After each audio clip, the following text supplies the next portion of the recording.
Cosa Vostra.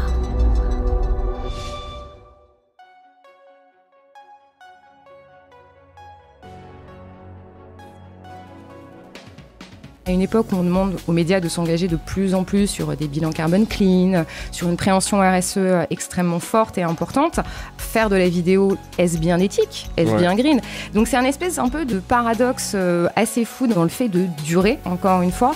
Donc oui, effectivement, la vidéo, quand tu es un média, on va dire grand public, franco-français et ou international, c'est une composante des formats qui sont à ta disposition.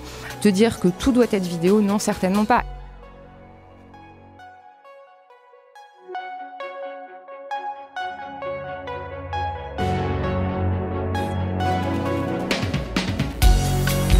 Bienvenue dans Mediarama, le podcast du futur des médias. Je suis François Desfossés et chaque semaine, je rencontre des entrepreneurs, des têtes penseuses et des experts de la galaxie média.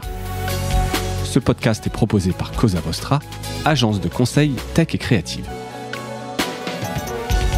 Retrouvez-nous sur cosavostra.com.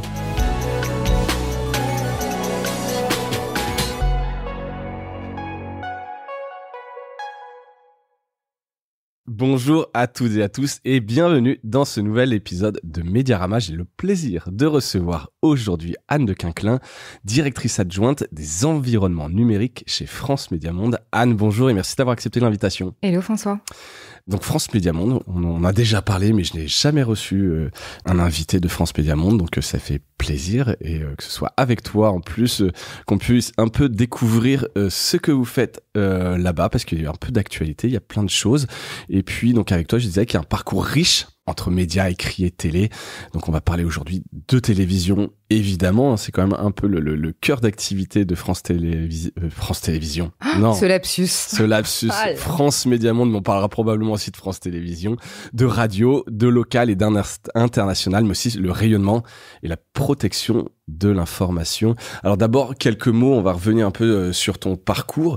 Je disais, donc tu as vraiment toujours évolué dans les médias. T'es passé chez Au Féminin, puis au Parisien avant d'arriver chez FMM, France Média Monde, en février 2020.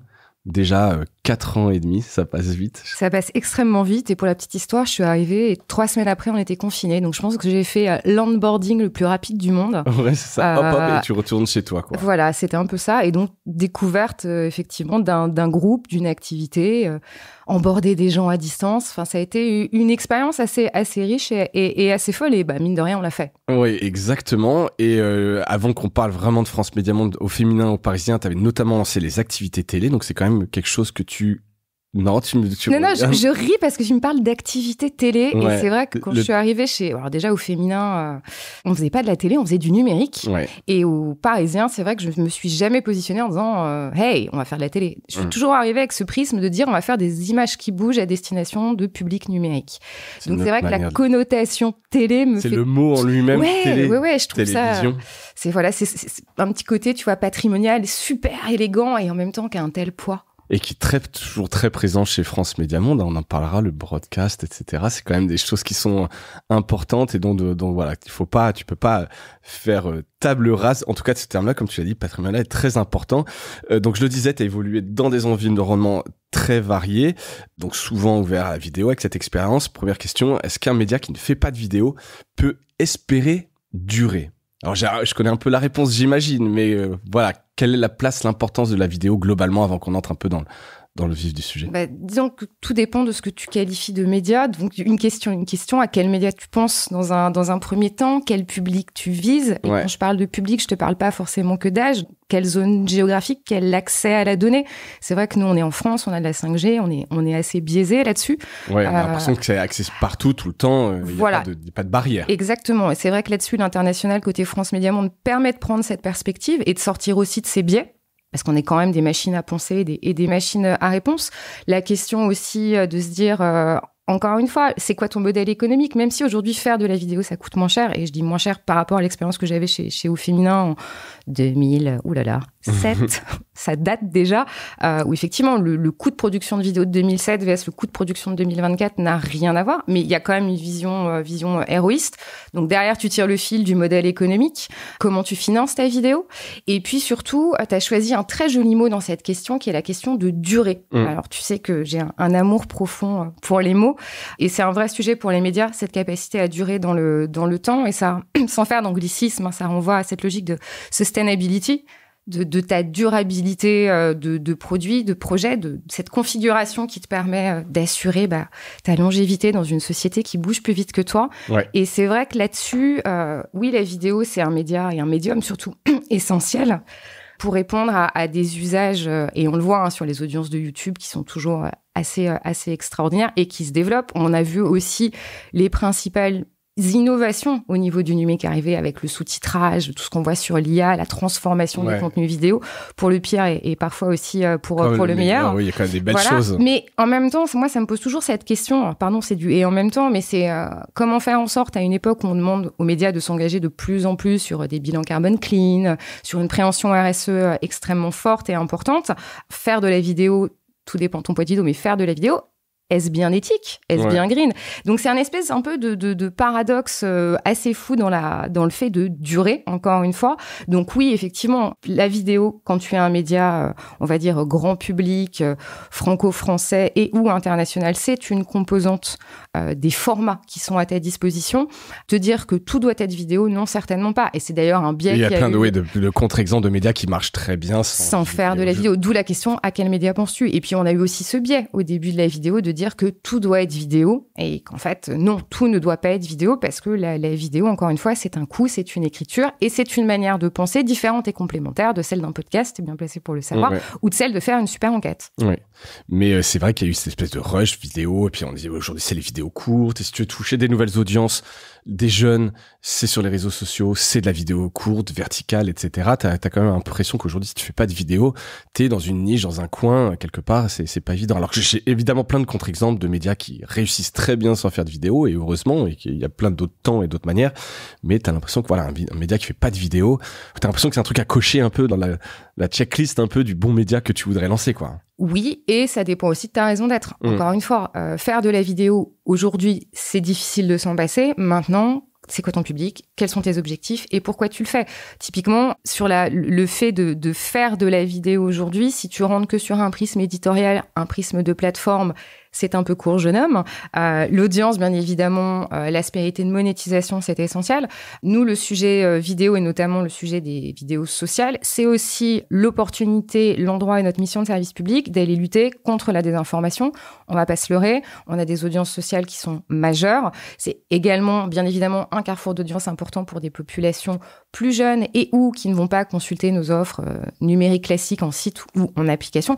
Et c'est aussi l'endroit où, on va dire, des entités, alors tu mettras ce que tu veux derrière le mot entité, profitent pour aller passer de l'information erronée, déformée, trompée, jusqu'à la fake news. Ouais. Donc oui, en tant que média d'audiovisuel public et en tant que média tout court, être là où sont tes audiences, c'est la base. Maintenant, te dire que tout doit être en vidéo, non. Je pense que tout vraiment dépend de ton intention et de la narration que tu vas mettre derrière. Très clair. Donc la réponse est non. La réponse est oui, et tout dépend de ta raison d'être. Et tout dépend de tes moyens. Mais tu vois, encore une fois. Évidemment, il faut l'avoir. Mais tu fais pas de vidéo pour faire de la vidéo, même si t'as les moyens, en tout cas. Si je reviens un peu sur tes premières expériences, qu'est-ce que ça t'a appris? Alors, tes expériences télé, donc vidéo, images qui bougent, comme tu le dis, dans des médias, voilà, originellement plutôt orienté sur l'écrit, au féminin, Le Parisien, c'est plutôt la presse écrite, même si au féminin c'est un pure player. À la base, c'était quand même plutôt de l'écrit. C'est quoi les expériences que t'as tirées de ça? J'ai surtout appris et repensé à mes 10 ans de pige avant, parce que là tu parles au féminin qui est effectivement la première un peu prise de poste, mais j'étais pigiste pendant 10 ans. Alors effectivement, beaucoup en presse écrite, alors que ce soit un truc un peu disparu, qui était la presse adolescente. Je sais pas si tu te rappelles des formats chez M6, de Loli, de tout ce qui était en fait déjà des offres où tu avais des émissions de télé et des magazines, tout ce qui était presse féminine, déco. Enfin, ça m'a permis de payer mon école de journalisme, soyons clairs. Et c'était un super apprentissage, notamment de Time to Market. On ne parlait pas de Time to Market à l'époque, mais c'était extrêmement prégnant. Qu'est-ce que ça m'a appris, ces expériences vidéo? Ça m'a appris / conforté dans l'importance des faits et de la narration. Ça m'a appris aussi l'exigence de l'écriture d'un format vidéo. qu'on voit de plus en plus de par la multiplicité des plateformes qu'on a maintenant. Ouais. Et surtout, ça m'a confortée dans l'idée de pas faire de format télé quand on fait du numérique. Et ça, c'est un souvenir que je te partage quand je suis arrivée au Parisien. Je dirigeais effectivement une entité qui s'appelait le Parisien Télé. Et ça me faisait sourire. On retrouve ce terme. Mais oui, parce que j'arrivais d'Au Féminin, où j'avais monté, entre autres, les chaînes YouTube du groupe, en ayant justement à cœur de pas faire de télé. Et pour la petite histoire, à l'époque, on avait Marmiton qui avait son studio. Et moi, les chaînes dont je m'occupais, il y avait toute l'aspérité, beauté, lifestyle, et également une chaîne qui s'appelait La Tribu, qui était la chaîne jeune. On n'avait pas de studio. Et à l'époque, on était rue Saint-Fiacre et on filmait nos formats dans le parking. D'accord, parce que nous n'avions pas de studio.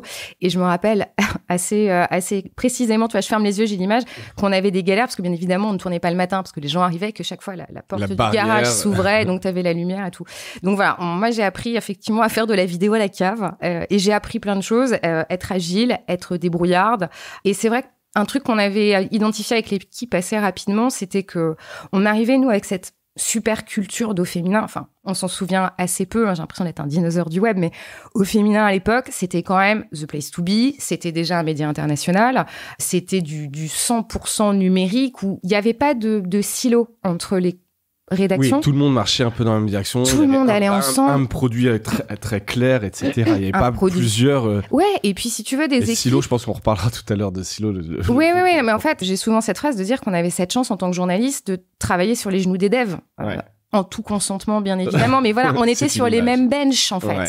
Il n'y avait pas ce côté, ah tiens, j'ai besoin d'une fonctionnalité, je vais voir les développeurs. C'était, bon, bah voilà, on a un back-office maison, comment on peut le faire évoluer? Tiens, on a pensé à cette...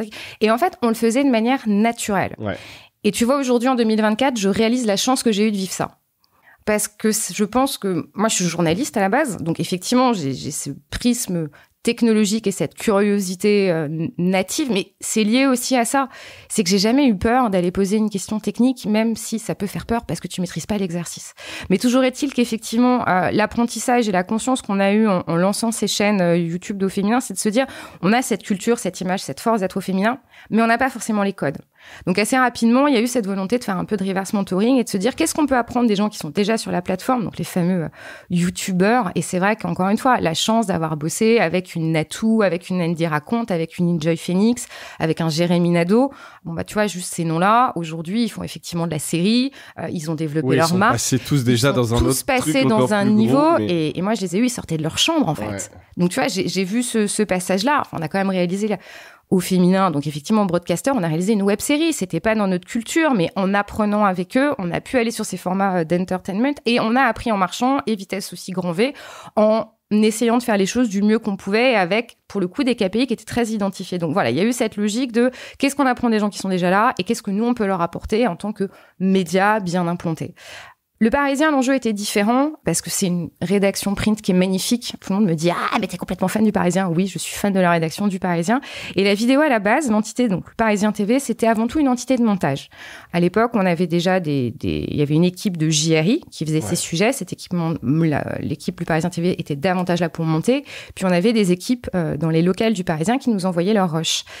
Et c'est vrai que moi, je suis arrivée en disant « Attendez, on peut pas être qu'une équipe de montage parce qu'on... C'est du gâchis, c'est du gâchis. Et puis on est surtout on a des codes et puis on peut partager des conseils et puis il y a peut-être des choses qu'on peut faire aussi différemment et ensemble. Et en fait, l'évolution de vision que j'ai pu apporter, ça a été ça. C'était de se dire, OK, on a un ADN qui est fort au Parisien, on a des super journalistes, on a les bons réseaux. Maintenant, est-ce qu'on accepterait de faire un pas de côté pour travailler différemment et puis se dire qu'on travaille pour des publics. Alors, on imagine toujours le lecteur du Parisien au café, etc. L'audience déjà sociale et numérique du Parisien était en croissance, donc il y avait clairement une appétence pour la marque et il fallait trouver les bons formats, toujours journalistiquement vérifiés, et les faire vivre différemment. Je te donne un exemple. On avait un format live dans la rédaction qui était organisé par l'équipe culture.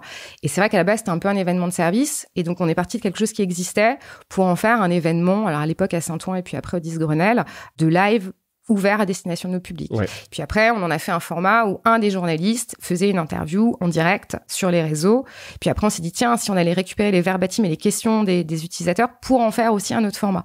Et en fait, là-dessus, on a eu cette chance de partir d'un format proche de l'ADN de la marque, Donc, on n'a trahi personne. Et juste, on a créé cette espèce de lien et de passerelle entre le savoir-faire maison, l'attente des publics et puis la super opportunité. Et ça, je pense que là-dessus, beaucoup de médias ont grandi aussi sur la vidéo, puisqu'à l'époque, Facebook encourageait les Facebook Live.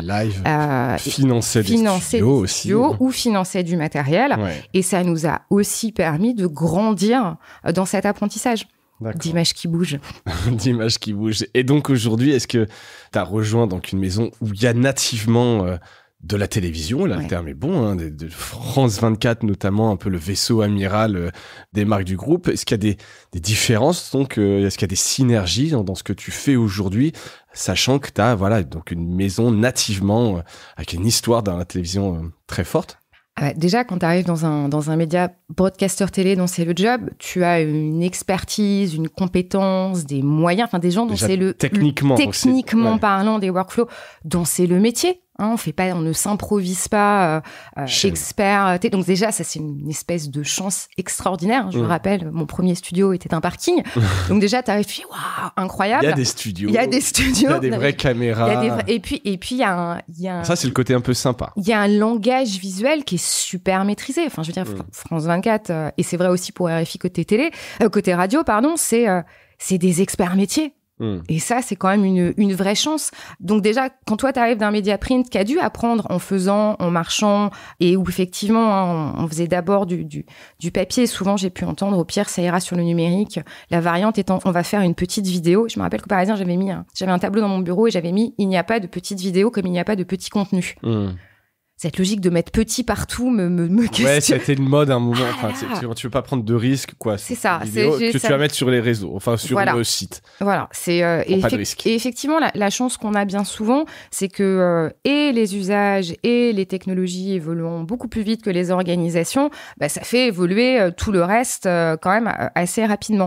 Et c'est vrai que quand tu arrives dans un média dont c'est le job, tu as une opportunité de palette, de réseau, et je pense aussi aux correspondants pour récupérer de l'information, une organisation qui fait que c'est quand même moins compliqué de te dire il va falloir faire venir des gens pour faire de la vidéo. Là, nativement, les gens viennent faire des interviews. En interne, lesquelles Exactement. Avec d'autres problématiques dont on parle. Avec d'autres problématiques. Et tu parlais de collaboration. Aujourd'hui, on a des synergies. Il y a des synergies, notamment au niveau des réseaux sociaux qui sont présents, que ce soit chez RFI ou France 24, dans toutes les conférences de rédac, qui sont là pour partager les bons scores, évangéliser, et où les formats sociaux, de plus en plus, sont intégrés dans les réflexions de production. Et on l'a vu là sur les élections américaines, puisqu'on a eu une équipe sociale qui est partie et qui est aussi un super point d'entrée quand on a des correspondants dans les pays à qui on propose de dire, voilà, si dans tout ce que tu as à faire, tu as envie, tu peux, ce serait intéressant telle plateforme, tel format serait pertinent. Ce sont plus des formats de seconde zone. Non. Et puis encore une fois, je pense que tu le vois aussi dans tous les gens que tu reçois. Pendant longtemps, le côté réseaux sociaux, c'était le truc des stagiaires ou des petits jeunes qui arrivaient. Aujourd'hui, les stagiaires, ils sont soit patrons des entités numériques, soit head-off de super réseaux sociaux. Donc non, le social, en fait, tu ne peux pas t'en passer. Ou tu ne peux plus considérer ça comme quelque chose, effectivement, de... Au pire, ça ira. Voilà. Ça, c'est fini. C'est terminé. Mais au moins, on le dit et ça, on le balaie. On va parler un peu de France Média Monde. Alors, on a déjà un peu parlé de France Média Monde, mais on va se concentrer sur France Média Monde maintenant qu'on a compris ton parcours et donc commencer un peu à esquisser les choses qu'il peut y avoir chez France Média Monde. Si tu devais résumer... dire en quelques mots ce qu'est France Média Monde. On en a tous un peu cette vision, alors plus ou moins précise, des chaînes, des radios pour l'international, la voix de la France peut-être. Mais si toi tu devais un peu résumer après ces 4 ans passés chez France Média Monde, ce qu'est ce groupe. Alors je dirais multilingue, puisqu'on travaille en 21 langues. Singulier, parce qu'on a une mission de service public à destination de publics mondiaux. C'est déjà ça met une grande perspective. Ça ouvre le champ des possibles. Ouais. Et puis, plus essentiel que jamais, parce que notre mission commune, c'est de porter une information libre, indépendante, experte et équilibrée de l'actualité mondiale et internationale. Et quand tu jettes un petit coup d'œil dans le rétro de 2024, c'est là où tu prends encore une fois conscience de la valeur d'une information libre. Je te parlais tout à l'heure de Prism. Nous, on a cette chance, qu'on en ait conscience ou pas, d'avoir accès à l'information. Et on considère ça comme normal. Encore une fois, quand tu prends un peu de perspective et un peu de recul, ça n'est pas le cas partout dans le monde. Ouais. Bon, écoute, donc on retient ces mots, c'est important. Multilingue, singulier et essentiel. Alors ça, je pense qu'essentiel, ça pourrait être aussi le cas pour plein de médias, puisque c'est quand même quelque chose qui est bien attaqué, mais d'ailleurs dont on reparlera peut-être tout à l'heure, puisque j'ai vu que vous aviez eu le journalisme Trust. Ouais, exactement. Puisque je déjeunais avec Benjamin Sabat hier, en l'occurrence, de Reporters sans frontières. J'ai donné un cours à Sciences Po il y a 15 jours. Porte ce projet-là et qui est quelque chose qui m'intéresse bien et que je pense qu'il peut être une voie assez intéressante. En tout cas, voilà, dans le côté essentiel des médias, il y a quoi comme marque dans France Média Monde? On en a parlé beaucoup là de France 24. Je disais, c'est un peu le vaisseau amiral et il faudrait absolument pas oublier les autres marques qui composent le groupe. On a 3 marques dans le groupe. Donc, effectivement, on a France 24, donc 4 chaînes d'actualité internationale en 24/24, 7/7, en français, en anglais, en arabe et en espagnol. On a RFI qui est radio d'actualité, de réflexion et de découverte en français et dans 16 langues.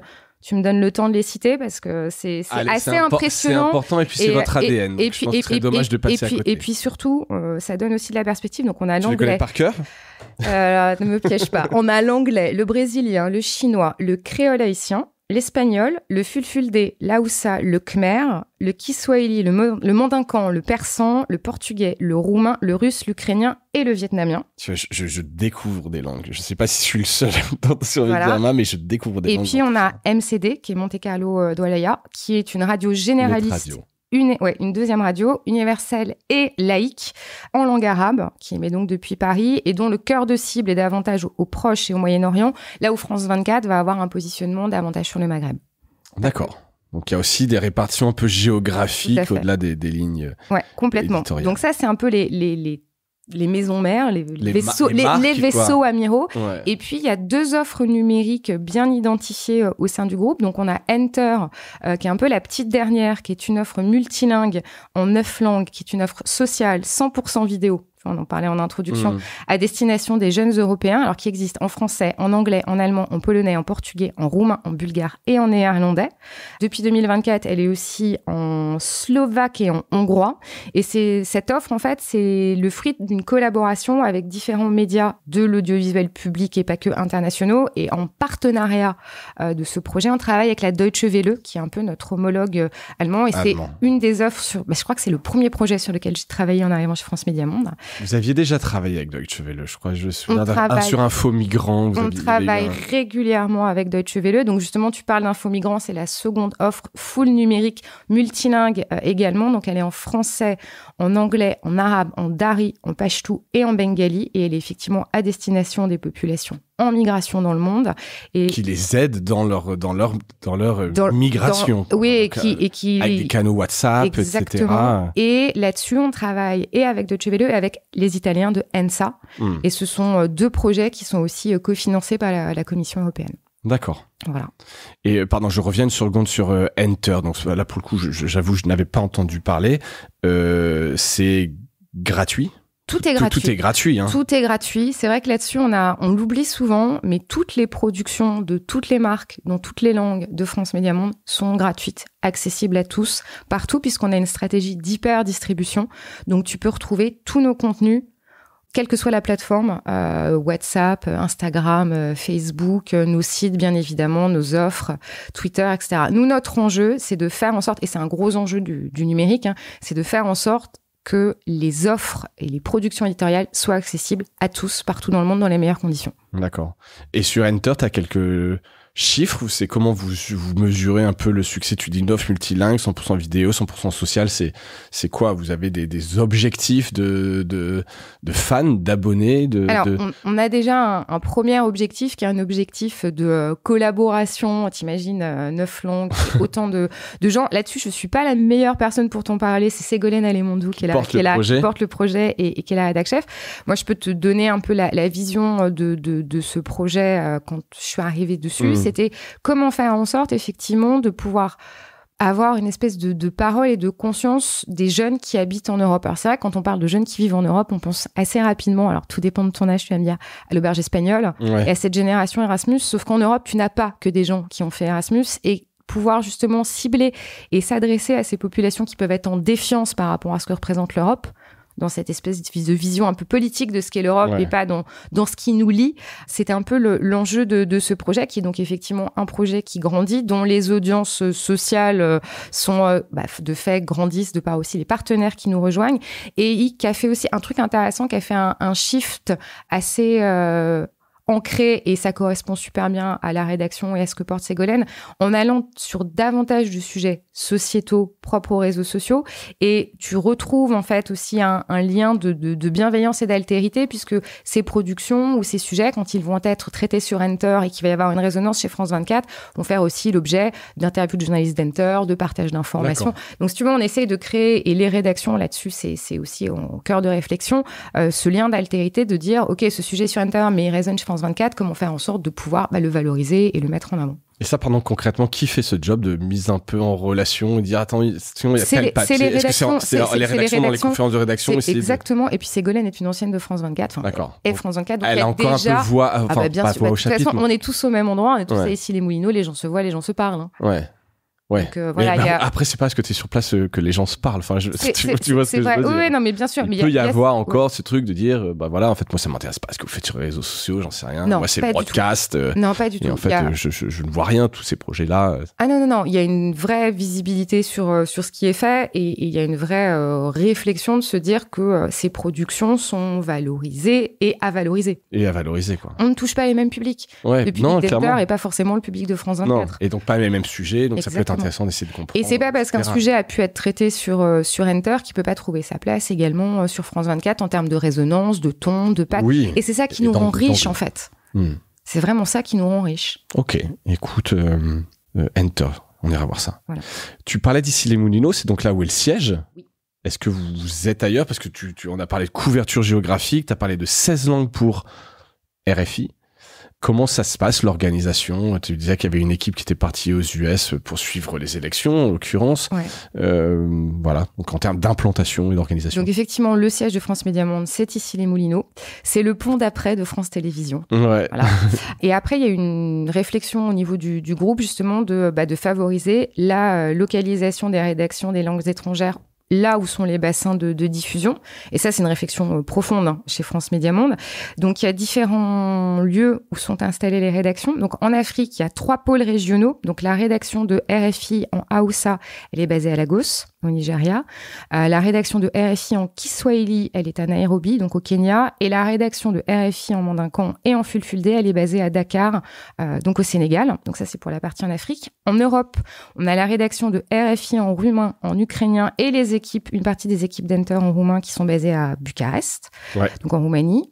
On a la rédaction de France 24 espagnole qui est basée à Bogota. Donc là, bim, Colombie, on est parti en Amérique du Sud. Et en Asie, il y a la rédaction de RFI en Khmer qui est à Phnom Penh, donc au Cambodge. Et non, malheureusement, j'ai pas pu faire la tournée de ces. Moi, j'aurais trouvé un projet forcément. Voilà. Donc Worldwide, tout ça. Et bien évidemment, sur 2025, il y a d'autres projets en cours de réflexion sur des implantations autres. D'accord. Donc France Média Monde fait de l'offshore, quoi, pour réduire un peu les coûts. Envoyez-vous rédaction. Pas du tout. Non, mais enfin, non, tu vois, il y a un moment, on parlait de biais. Donc ça c'en est un. Et puis encore une fois, le circuit court de l'information a une vraie valeur. Ouais, évidemment. Enfin... Et puis ne serait-ce que pouvoir aller sur place, faire de la captation, des images, rencontrer les gens, vérifier. Oui, et puis le pouls de l'actualité est important, et de plus en plus important dans une époque où la fake news se fabrique. Ouais, et puis la crédibilité des médias, c'est pareil. Comment tu peux traiter des sujets d'actualité d'un pays, d'une zone, si t'es pas sur place? Quelque part, c'est... Ça. Écoute, voilà, donc vous êtes un petit peu partout quand même. Oui, on est... en tout cas, sur les zones que vous traitez. Exactement. On est un média, et effectivement un média mondial, avec cet ancrage à Issy-les-Moulineaux. Bon. Tu as quelques chiffres à nous donner sur un peu ce que c'est le reach de France Média Monde? Ouais, alors en gros, on a des chiffres. Alors je te communique les chiffres du rapport d'activité 2023. Donc voilà, tout ça est très officiel et très publié. Exactement, mais c'est juste qu'on ait un peu une idée de ce que ça représente complètement. En termes d'audience. Tout à fait. Donc chaque semaine, le groupe va toucher 255,5 millions de téléspectateurs, auditeurs et internautes. Ouais. Il y a 167,7 millions de téléspectateurs et d'auditeurs hebdomadaires. Donc là, je te parle pour toutes nos marques dans toutes nos langues.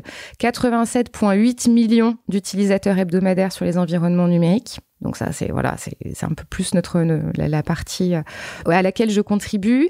Les réseaux sociaux de France Médias Monde, on est bien évidemment massivement présents dans cette logique d'hyper-distribution. C'est 133 millions d'abonnés sur nos différentes plateformes.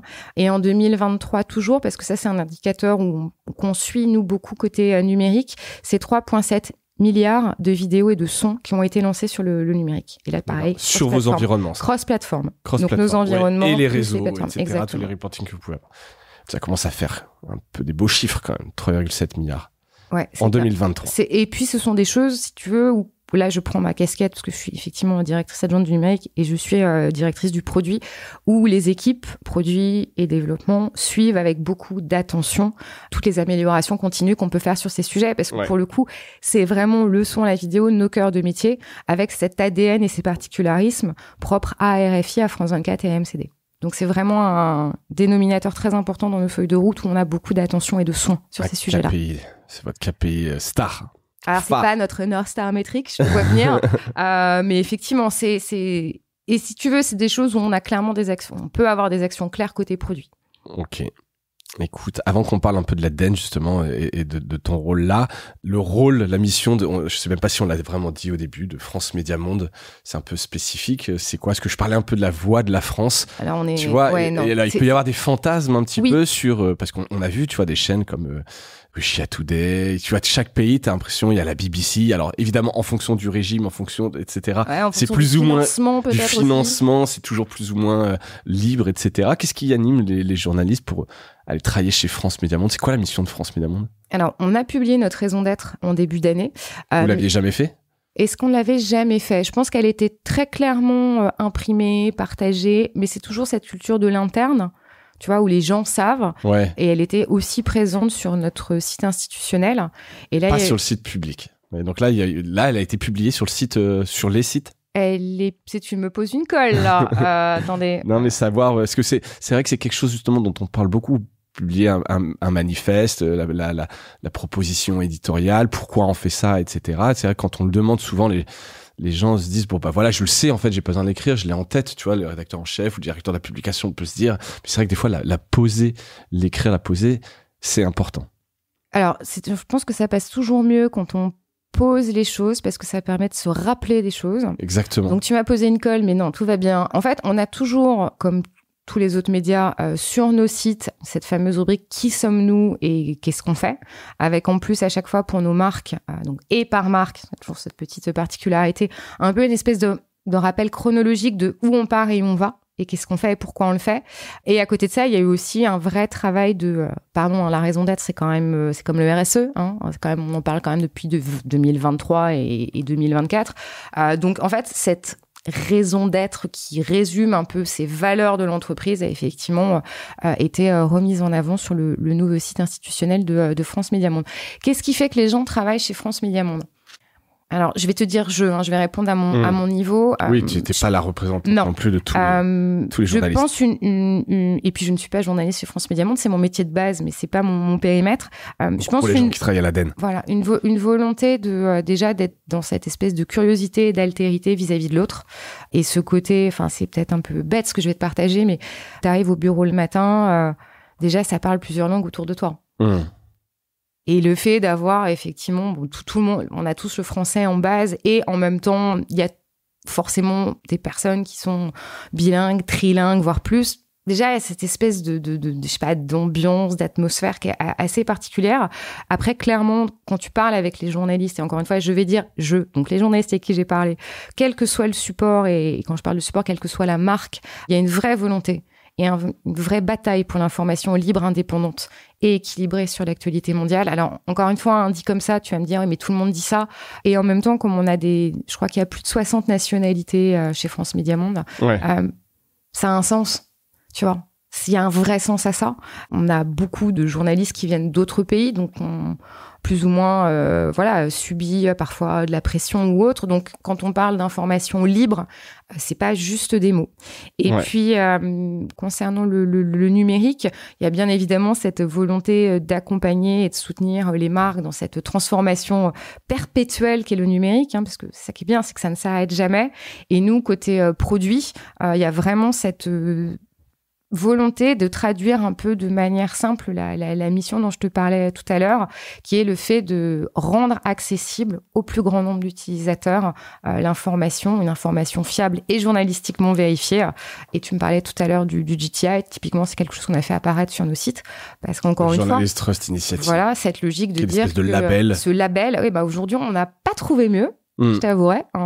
Et c'est vrai que c'est questionnant quand tu vois cette fabrication d'informations biaisées, alors biaisées par qui tu veux, mais informations biaisées quand même, le fait de pouvoir te raccrocher à une certification. Alors, certains diront peut-être que c'est une goutte d'eau dans l'océan, et en même temps, on commence par quelque chose de concret, en fait. Écoute... C'est clair comme profession. Après, les chiffres ont l'air de montrer que ça marche et que les gens suivent ça. Je voudrais maintenant parler quand même un peu de ce que tu fais. Alors, avec les équipes, ce que vous faites, les stratégies digitales, puisque donc là, évidemment, on a compris, très broadcast, mais ça beaucoup sur les réseaux, etc. Tu pilotes la stratégie numérique, donc RFI, France 24. Est-ce que c'est quoi un peu les 2-3 projets phares? Alors, je sais qu'il y en a récemment, il y a eu quand même pas mal de mises à jour de produits dont tu peux nous parler, mais un peu les 2-3 grands projets, la stratégie digitale de France Médias Monde. Peut-être avant ça, te faire un petit zoom sur cette direction qui est une direction des environnements numériques. Une appellation un peu unique. Je crois que j'ai jamais vu ce nom ailleurs. Qu'est-ce que tu vois en général? Alors déjà, on voit plus trop de direction du numérique, tu vois. C'est vrai que c'est un terme qui tend un peu à disparaître. Mais on voit plein de choses, mais ça peut être sur du développement, peu importe. Mais c'est juste que ce terme direction des environnements numériques, c'est un truc un peu unique. Alors, il n'y a pas de critique. Je te vois. Non, c'est une question. Non, je te posais la question que j'avais jamais vu ce terme. Et quand on parle de l'ADN, pour moi, on parle de France Médias Monde. Déjà, oui, c'est bien que tu dis l'ADN, tu dis pas là-dedans, comme j'ai pu entendre en arrivant. Donc, vous travaillez là-dedans. Qu'est-ce que vous faites à l'ADN? Donc, la direction du numérique, c'est effectivement une direction, on va dire, récente par rapport au métier historique lié au boulot du broadcast. C'est une petite équipe, parce qu'on est 80-85, donc c'est petit. Dirigé par Vincent Fleury, qu'on salue. Et en fait, on est organisé de manière assez simple. On a effectivement les équipes produits, développement, exploitation. Et puis les équipes marketing, social et de syndication. Globalement, ce sont plutôt des réseaux sociaux, bien évidemment, dont j'ai beaucoup parlé. On va se focuser 2 secondes sur le produit, le développement et l'exploit. Ce sont des petites équipes. On essaie d'être organisé en agile. Et on est sur des équipes, on va dire, front, back, API et application. Donc des choses assez communes, j'ai envie de vous dire, dans une organisation numérique, modulo le fait que ces petites équipes travaillent pour toutes les marques, dans toutes les langues. Ouais. Donc c'est un petit quand très même... transverse. On est plus transverse que nous. Pas schizo, mais en tout cas, tu peux être amené à appeler sur... Voilà, plus transverse que les équipes du numérique aujourd'hui, je ne vois pas. Maintenant, mon rôle dans tout ça, il est double. Donc effectivement, il y a cette direction du produit, de faire en sorte que les produits, que ce soit donc les produits sites, applications ou offres, soient le plus compliant avec les attentes des publics, les attentes des rédactions et puis les enjeux d'audience que nous avons. Donc ça aussi, c'est assez classique. Et puis, sur ce rôle d'adjointe, c'est un peu c'est aussi incarner qui je suis, c'est-à-dire que moi, mon boulot, c'est de mettre les gens autour de la table et essayer de les faire avancer sur des objectifs communs. Mais ça, c'est pas propre à mon périmètre chez France Médias Monde, parce que dans la vie, je suis assez comme ça, en fait. J'aime bien, sans être toujours anglais sur résoudre les problèmes et trouver des solutions, c'est plutôt comment faire en sorte d'avancer ensemble. Je pense que là-dessus, la vie est trop courte pour être douloureuse. Mais ça, si tu veux, c'est moi avec moi-même. Et ça marche chez France Médias Monde, parce qu'on connaît quand même ce genre de maisons qui peuvent être des grosses maisons. On parlait tout à l'heure de vaisseau amiral, mais pour reprendre une analogie un peu maritime, des maisons un peu paquebot, tu vois, quelque part, c'est dur de faire bouger les choses, non ? Oui, c'est difficile et on y arrive. Je te partagerai un peu plus tard tout le boulot qu'on a fait sur France 24. Moi, je crois en fait à l'altérité et je crois surtout beaucoup que quand tu dois transformer ou faire évoluer, que ce soit dans les médias, dans l'industrie, dans l'agroalimentaire, si tu vas forcément chercher les mêmes profils que ceux que tu as déjà en interne avec le même mindset, tu ne peux pas y arriver. Tu ne bougeras pas. Tu ne bougeras pas. Accepter de changer, c'est accepter de faire un pas de côté et c'est accepter de mélanger les profils et les expériences. Et c'est là où ça change. Espérer avoir un résultat différent en faisant toujours la même chose, on a assez de de preuves malheureusement pour se dire que c'est quand même très questionnement. Donc effectivement, c'est pas toujours évident et on y arrive. Je crois que mon profil aussi est un peu atypique. Moi, je suis journaliste, j'ai fait une école de journalisme, j'ai eu une carte de presse pendant très longtemps. Fait que j'ai un peu cette logique je suis un peu le Duolingo, si tu veux, entre le numérique et les rédactions. J'ai exercé tous les postes en rédac, de pigiste à directrice de rédaction. Donc ça me permet de construire ces ponts entre tech et éditorial et encore une fois d'éviter d'avoir peur et je comprends la trouille et je comprends la peur de dire je sais pas faire. Moi-même parfois je me dis oh là là mais qu'est-ce que c'est que ce truc, mais en fait soit tu restes planté avec ta peur, soit tu lui fais un Mawashigiri, tu vois, petit clin d'œil au JO, ou une parade de cartes, pour ceux qui font de l'escrime, ils se reconnaîtront. Et moi, je crois à ça, en fait. On n'a pas le temps d'attendre, on n'a pas le temps d'avoir la trouille. Donc, tu peux avoir peur, et ben, tu passes par-dessus ta peur, sinon tu n'y arrives pas. Et moi, je me vois comme ça, comme ce lien de facilitation entre, OK, on n'est pas forcément d'accord, on n'a pas forcément la même manière de le dire, et pas forcément le même langage, mais au fond, on a un objectif commun. Donc, allons-y, quoi. Et donc, ça marche. Et ça marche. Alors, c'est pas à moi de te dire si ça marche parce que je suis la moins objective sur moi-même. Et les résultats qu'on a obtenus sur les évolutions de France 24, oui, prouvent qu'on peut réussir à faire des choses dans ce sens. Ouais. Et puis, un de mes derniers objectifs et un de mes derniers jobs également, c'est de faire en sorte que nos produits continuent de grandir, ne soient pas obsolescents, répondent vraiment à des attentes et puis renforcer encore la connaissance de nos public et de nos utilisateurs d'aujourd'hui, bien évidemment, en ne négligeant pas ceux qu'on veut aller chercher. C'est une belle mission, un beau rôle. Et en parlant justement de produits, vous avez récemment lancé la nouvelle version du site, la refonte du site de France 24 et une nouvelle application d'ailleurs. Tout à fait. On en a profité. C'est quoi un peu les grandes fonctionnalités ? Et ça a eu un bon accueil justement des publics ? Alors déjà, on a une première fierté, c'est qu'on avait annoncé le 9 décembre 2023 qu'on sortirait le 15 octobre 2024. Et je te parlais d'agilité tout à l'heure. Et c'est vrai que l'agilité et la date, ça va pas forcément... C'est un ensemble. Après, ça me paraît des délais raisonnables, mais pour des petites structures. Ouais, enfin bon, raisonnable, ouais. Moi, je trouve qu'on... Non, c'était ambitieux. 7 mois, 4 langues, 6 applications, c'était très ambitieux. Donc, la première fierté, déjà, c'est qu'on est sorti à temps. Ouais. Et on est sorti dans les délais et qu'on a eu un super lancement déjà de notre côté. On n'a pas forcément énormément communiqué. Et voilà, on apprend aussi et on est toujours prudent tout en se réjouissant. Parce que c'est important, la joie dans tout ça. Célébrer un peu, effectivement. Célébrer un peu. Les retours sont bons, tu me dis. Les retours sont bons. Alors déjà, dans les apprentissages de ce qu'on a appris, nous, et sur comment on a grandi, on a mis en place des choses qui nous manquaient. Je te donne un exemple. On avait jusqu'alors pas de design system entre les équipes UI, puisque l'UI chez nous n'est pas porté au numérique, et les équipes de développement. Donc ça, c'est quelque chose qu'on a fait en même temps. D'habitude, tu fais ton design system et après, tu repenses tes environnements. On a tout fait en même temps. Donc ça, on est très heureux aujourd'hui d'être beaucoup plus à l'aise et d'avoir grandi sur ce sujet et d'avoir fait grandir les gens en interne.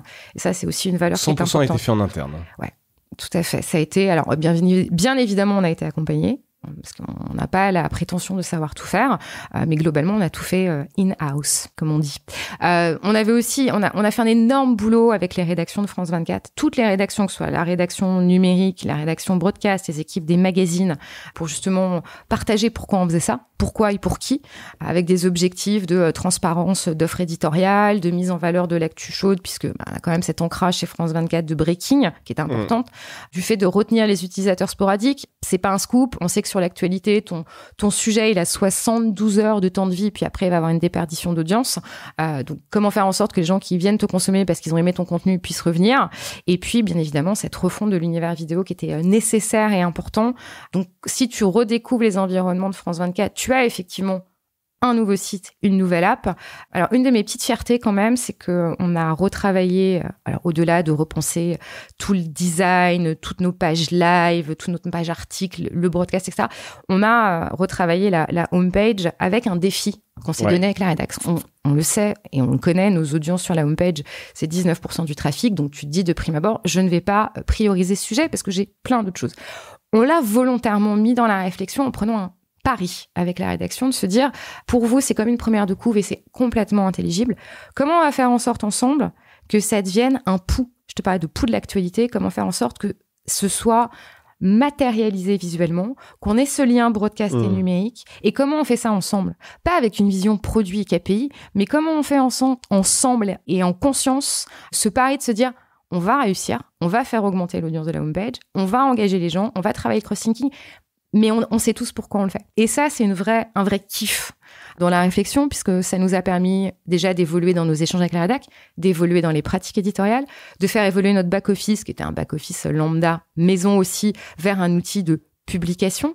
Et puis, ça nous a permis de tester un format de page breaking où on casse notre home maintenant dès que le broadcast... Dès que l'actualité... Avec cette logique de dire quand le broadcast part en breaking, le numérique peut suivre, mais quand le numérique part en breaking, pour X raisons, ils peuvent le faire en autonomie. Donc, tu vois, on travaille à notre petit niveau aussi cet accompagnement des nouveaux usages.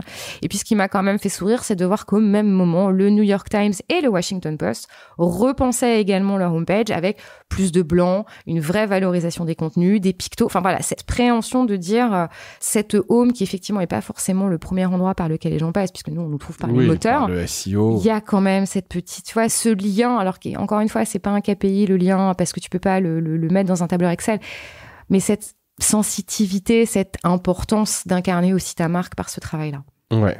Et ça, t'as l'impression que vous avez réussi. Alors, pour être très honnête avec toi, on est donc sorti le 15, on est le 13, donc on se fait un premier relevé des compteurs semaine prochaine. Ce qu'on voit déjà, et on l'a vu notamment sur les élections américaines, c'est que on a réalisé la deuxième meilleure perf numérique de l'année avec cette nouvelle offre lors de l'élection américaine. Donc, je ne vais pas partager de chiffres parce que je te jetais du chiffre à la tête. Oui, non, voilà. ça nous parle mais pas forcément, mais c'est intéressant en termes de ranking de dire, voilà. On sait déjà qu'on s'est amélioré sur les recherches et sur les moteurs. On sait aussi que notre format live blog qu'on a entièrement repensé, là aussi avec là pour le coup, un outil externe, on a changé aussi notre outil de live, on a tout fait en même temps.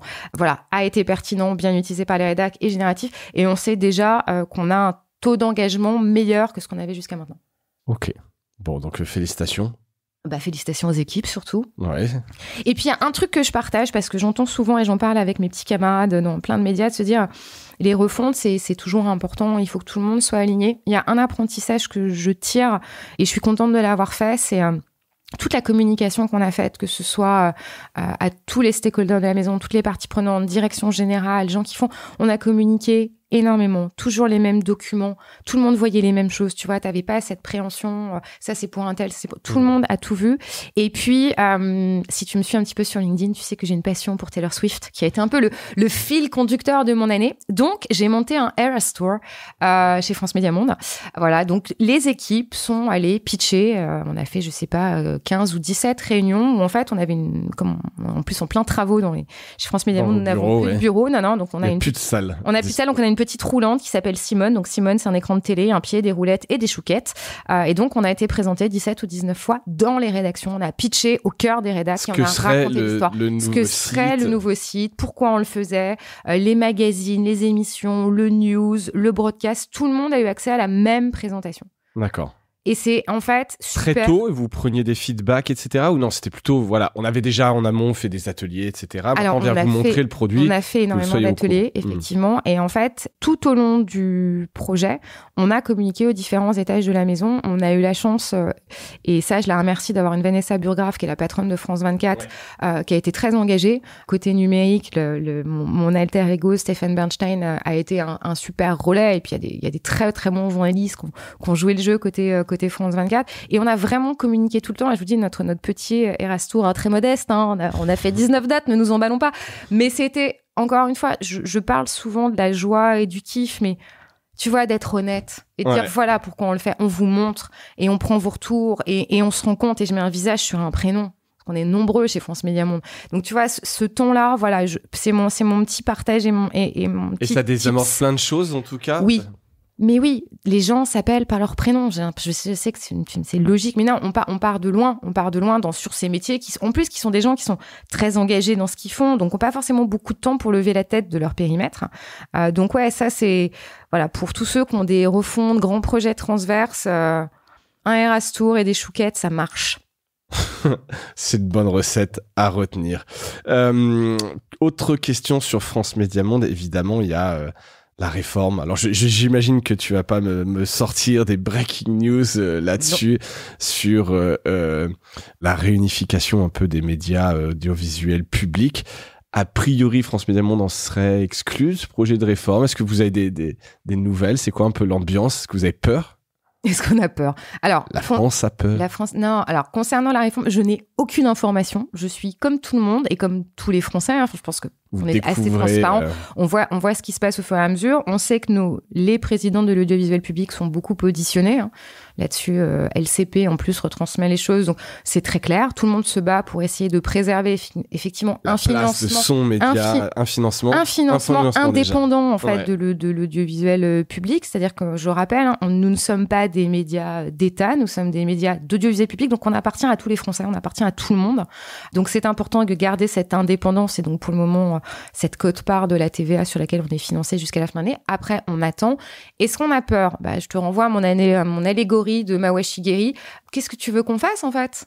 Tu vois, on attend. À notre niveau, rien. Donc, on reste engagé, on soutient les équipes, on donne de la perspective quand on en a. Comme on a une direction générale qui nous donne de la perspective quand on en a.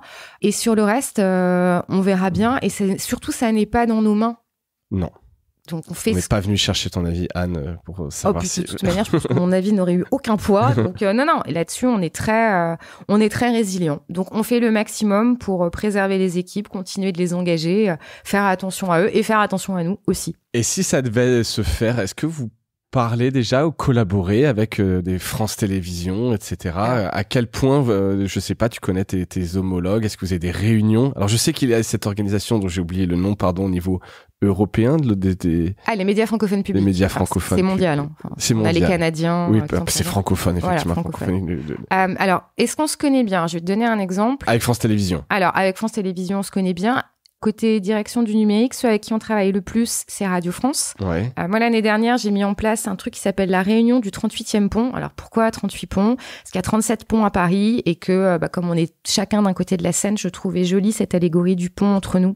Donc, on a 2 fois par an des réunions où on se partage justement la visibilité. On échange peut-être pas quotidiennement, régulièrement avec Radio France, notamment sur des briques techniques pour éviter de développer les choses 2 fois. Ouais. Donc ça, c'est Merci. déjà... Nous qui payons des impôts et qui servons à financer, c'est bien qu'il y ait un peu quand même de mutualisation. On mutualise. Et puis, il y a eu un autre projet cette année, alors là, pour le coup, qui mettait autour de la table Arte, Radio France, France Média Monde, l'INA et puis France Télé, autour justement d'un projet de comment faire en sorte de rendre tous nos contenus accessibles les uns aux autres avec une réflexion de thématique, Ukraine ou autre.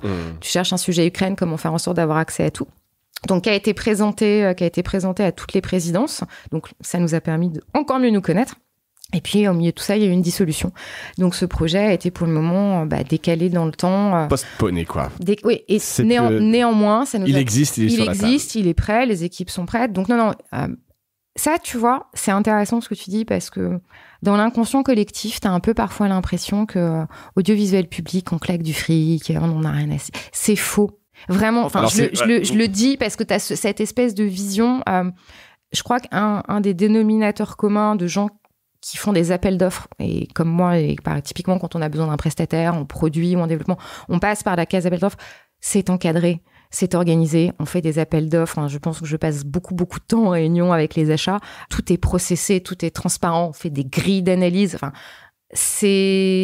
parfois, je pense que c'est une des choses qui m'active quand je peux entendre oui, mais de toute façon, l'audiovisuel public, vous dépensez sans compter. Oui, non, mais être réglo dans les appels d'offres veut pas dire que par ailleurs tout est efficace et que vous redéveloppez pas la roue à chaque fois, etc. Enfin, alors, je dis pas que c'est ce que vous faites. Et en même temps, encore une fois, le côté développer la roue, tu vois, en 4 ans, la roue, pour réinventer la roue, tu vois, en 4 ans, dans les fonctionnalités qui ont pu être développées par les équipes, rien n'a été jeté. Pour des raisons simples, déjà, on essaie d'identifier la meilleure fonctionnalité au meilleur moment et de faire des choses qui ne seront pas obsolescentes dans 3 mois. 2, effectivement, on a cette démarche de se dire, tiens, qu'est-ce que les autres ont fait? Qu'est-ce qu'on peut optimiser, pimper, etc., etc. Et je fais un exemple là-dessus. Quand l'année dernière, on a des réflexions sur l'audio, on part d'un player utilisé côté Radio France, que nous, on réadapte, qu'on leur repasse. Enfin, on a cette logique, si tu veux, mais c'est natif. On ne se pose même pas la question de se dire, est-ce qu'on le fait? C'est logique et c'est normal. Mais je suis pas sûr que ça a été toujours le cas. Enfin, alors, je peux pas t'en parler, je te parle que de ce que je vois depuis 4 ans. Exactement. Voilà. C'est bien de le dire. Et c'est bien de le dire. Et puis après, bien évidemment, qu'on a des échanges et des questions sur, mais sur des trucs qui nous touche tous. Je te donne un exemple, toutes les problématiques d'éco-conception et d'accessibilité. On est les premiers à se partager des infos. Tiens, avec qui on a une réflexion, on doit s'améliorer. Comment vous avez fait? Qu'est-ce que vous faites? Et on a cette mise en commun des bonnes pratiques, mais encore une fois, qui repose déjà sur l'intelligence des gens et puis sur cette envie d'avancer ensemble et de pas avoir la sensation de refaire encore et encore les choses. Ok, c'est important. Oui. Merci. Non, mais surtout que tu l'as dit, c'est pas un média qui appartient à l'État. Non. C'est un média public qui appartient aux Français. On est un média alors qui appartient aux Français. Monté sur fonds publics, mais si, mais enfin c'est le principe de l'audiovisuel public, c'est justement et c'est pour ça qu'en ce moment les présidents se battent, c'est de garder cette indépendance qui a un vrai sens. Et encore une fois, là on parle de l'audiovisuel public, mais tu vois bien qu'il y a le même questionnement au sein de médias privés par rapport à leurs actionnaires. Donc, si tu veux, on oppose souvent médias privés, médias publics. Cette problématique est commune. Donc, encore une fois, plutôt que de se tirer dessus ou de s'opposer, réfléchissons ensemble, posons-nous ensemble. Qu'est-ce qu'on peut apprendre des uns des autres? Et qu'est-ce que ça veut dire? Aussi bien en termes de vision stratégique, que de feuilles de route, que d'indépendance des rédactions. Enfin, regarde le nombre de rédactions de médias privés qui se sont dotées de chartes d'indépendance. Ou les réflexions qu'il peut y avoir sur le choix d'un directeur de la rédaction. Donc, encore une fois, c'est une problématique commune à tous les médias qui est comment faire en sorte de pouvoir faire notre boulot en étant objectif et indépendant. Ça se pose partout. Et c'est absolument, effectivement, important et on n'a pas fini d'en parler de ces sujets. Donc, on suivra ça attentivement, notamment, la question des bulles sur la réforme. C'est quelque chose quand même qui est intéressant. Mais bon, sur lequel, évidemment, t'as pas de nouveaux éléments à nous apporter. Non. Je m'en doutais, mais c'est parce que je voulais quand même un peu en parler. C'est un sujet important. On arrive au bout de cet épisode. Anne, je voudrais juste voir avec toi ce que tu suis comme média de manière très régulière. C'est quoi un peu tes médias de cœur, ce que tu lis vraiment de manière attentive? Alors, voilà, pour un peu voir ça. Opinion très impopulaire. Ah oui? Ouais, parce qu'en fait, je ne suis pas de médias en particulier. J'ai ce réflexe de vieille personne qui fait sa revue de presse le samedi, mais qui va acheter en fait le média papier. En plus, donc j'assume ce côté vieille personne par rapport à la thématique éditoriale qui va me parler. C'est la une, clairement. C'est la une qui te fait acheter des journaux et magazines. C'est la une qui va me faire acheter journaux, magazines, et puis des trucs, mais si tu veux, d'une semaine sur l'autre, je n'achète pas les mêmes choses. Donc ça, je n'ai pas de médias avec qui je sois liée par le sang. Par contre, ce dont je m'aperçois, c'est que de plus en plus, j'aime cet art du pas de côté. Donc, je vais essayer de m'inspirer d'expériences d'autres univers qui pourraient être intéressantes à appliquer dans les médias. Je te donne un exemple concret. Le théâtre là-dessus est un lieu d'expérimentation éditoriale et un lieu d'expérimentation pour le produit. Ouais. Alors, pour l'éditorial, au théâtre, on peut se permettre de traiter des sujets qu'on aurait plus de mal, et c'est vrai aussi du roman d'ailleurs, à traiter sur un format d'1h30 très focus. Je pense par exemple à la pièce de Mélodie Mouret qui a été jouée longtemps au Théâtre des Béliers sur Big Mother, sur l'histoire justement d'un journaliste qui va découvrir l'info du siècle et qui va être poursuivi. Donc, quand tu connais un peu le travail de Forbidden Story, tu vois des liens. Voilà, ça, je trouve ça intéressant.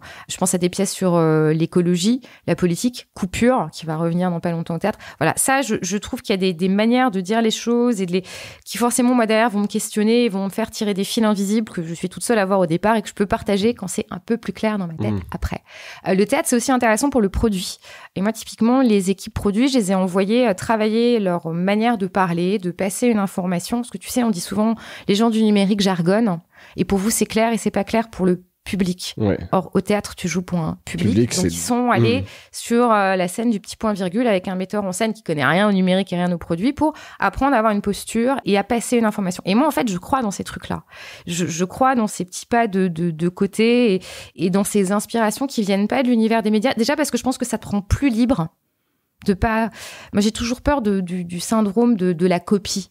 Ouais, tu vois.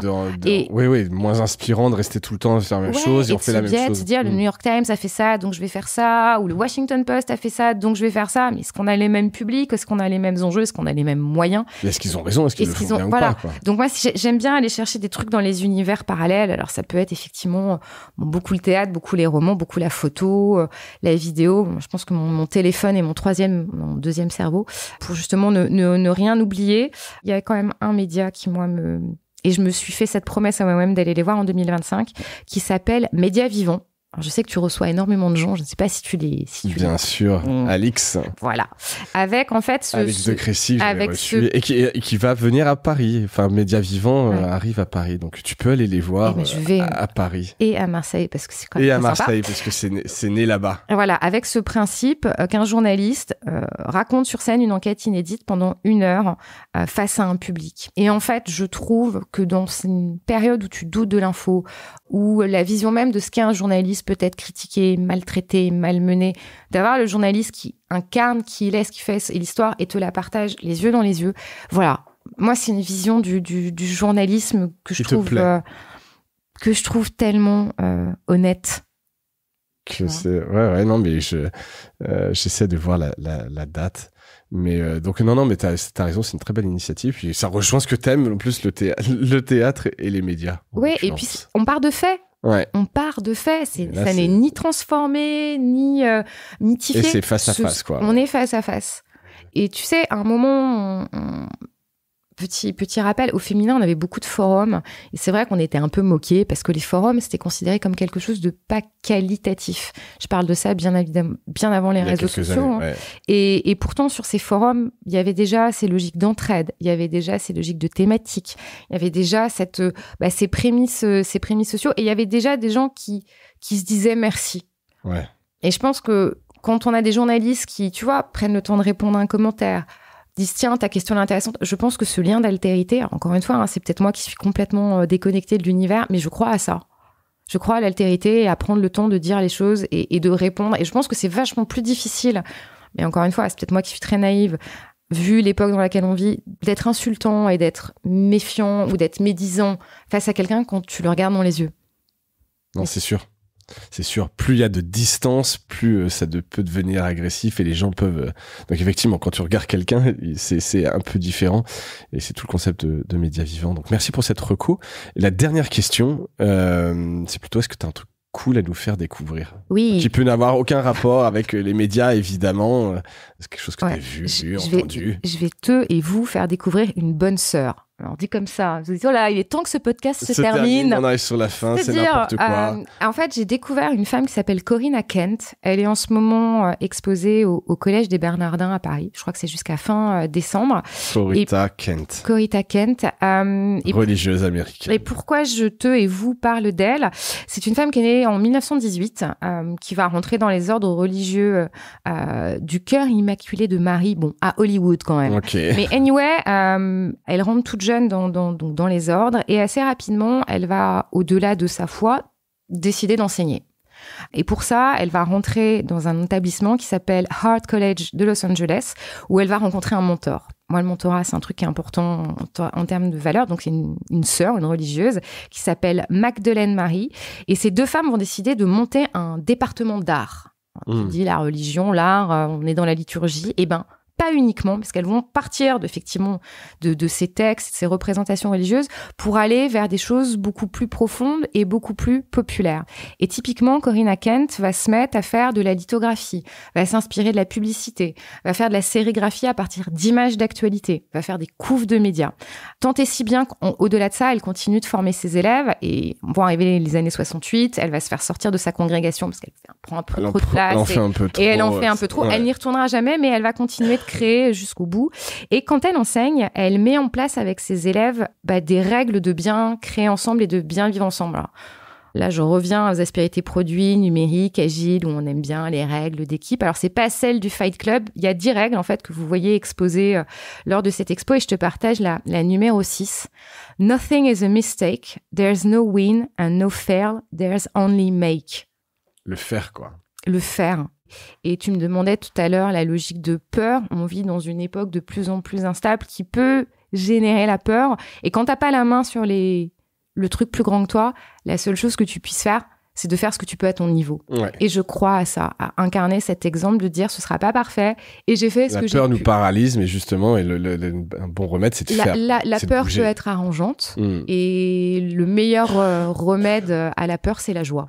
Voilà. On restera sur ce mot de joie. Oui, et d'ailleurs, l'exposition s'appelle La Révolution joyeuse. Ouais, voilà, écoute, c'est parfait. C'est peut-être le titre de l'épisode. La Révolution joyeuse.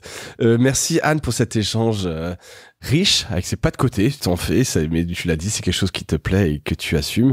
Et merci pour cet éclairage un peu sur France Média Monde, dont on ne parle pas tout le temps aussi souvent que France Télévisions, évidemment, alors qu'il y a quand même plein de choses, plein de gens intéressants à voir. Donc c'était cool, intéressant, passionnant de pouvoir un peu échanger avec toi. Merci pour ton temps. Merci à toi. Et merci à toutes et à tous. J'espère que cet épisode vous a plu et je vous dis à bientôt. Salut.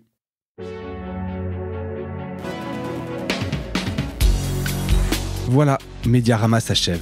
Si cet épisode vous a plu, n'hésitez pas à le liker et le partager. Et puis, si vous souhaitez être accompagné par notre agence Cosa Vostra, contactez-moi par mail mediarama@cosavostra.com. Portez-vous bien.